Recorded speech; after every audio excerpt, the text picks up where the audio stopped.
Good morning. I first want to say hi to everyone. Hi Jesse. Hopefully someday we can go hog hunting. My typical paddle bow has limbs that are 2.5 inches wide and can support decent weights. This one is 60 pound plus at 28 inches. This is the one that I've actually flight shot over 190 yards. And so I just wanted to get this fixed in your mind. Wider limbs, 2.5 inches at the widest point. Now I have a different design that I'm going to be offering. It's a little narrow and it makes for a lighter weight bow that still is fast draw weight, you know, considering a lighter draw weight. And what I did is I've narrowed the limbs a little bit. It's still a paddle bow, but it mimics more of a long bow. I'm going to just walk towards camera so you can see the details on it. This one's going on eBay today. It has my 3-spot dyed tip hunting crest and kind of a fancy little handle detail right there, buckskin.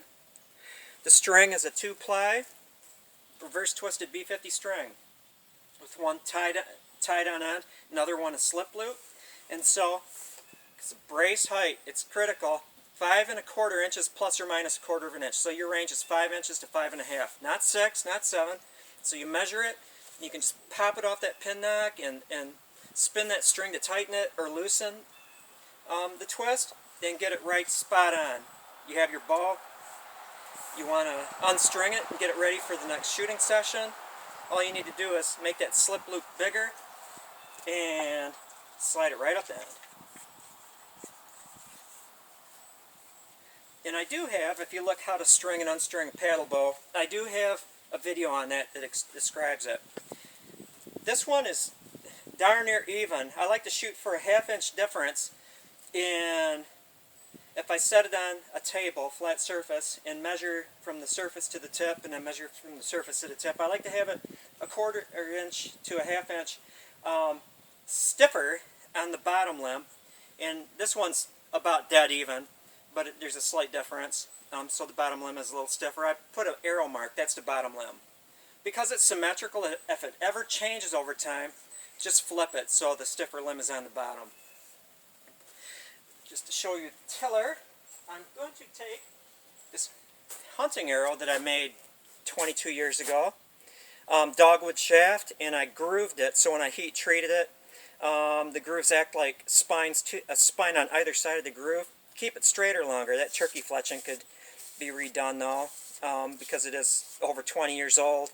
And then it has a raised notch for a pinch grip. Obsidian point, I'll see you.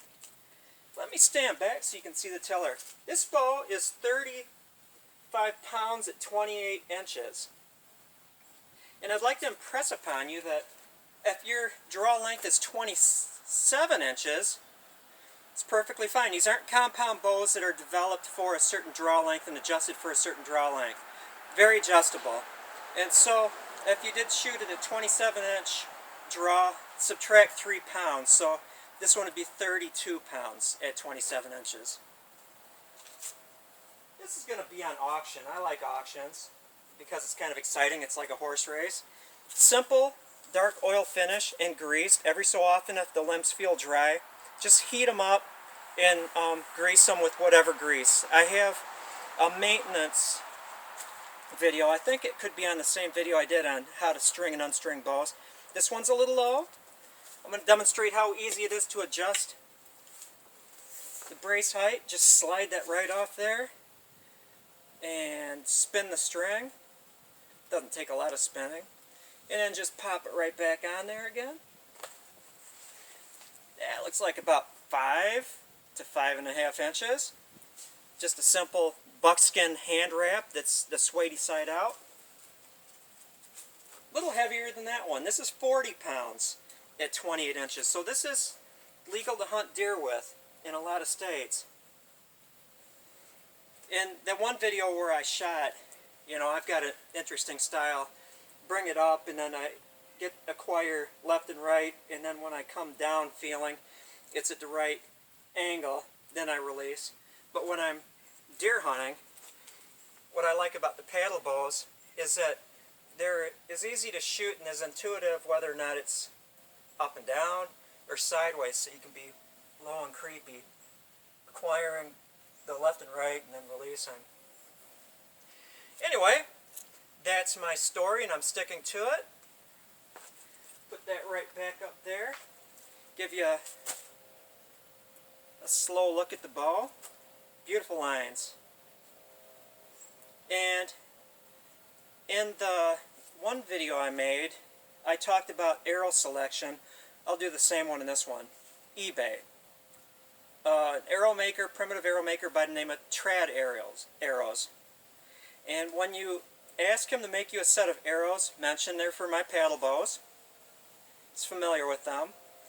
Full length shaft, which means they weren't cut down for your draw length. They would be in the neighborhood of 31 inches long. And I like the longer arrows for accuracy, and also they're less susceptible to difference in spine weight.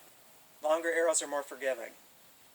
Sitka spruce shafts, because they're tougher than Port Orford cedar. 115 grain field tips or hunting points I would suggest with these bows. You're also going to tell them the weight of the bow, so you can spine them. With the lighter points, not 125, but with a 40 or 35 pound bow, 115s. With a heavier bow, 125s or 135s. Smooth fletching, because they shoot off your hand. If you can take care of that, doesn't matter if it's parabolic or shield fletching. It's a matter of personal taste. And I believe that about covers it. There we go. Just simple brown. Thank you for watching, and I hope you buy my bows. Have a great day.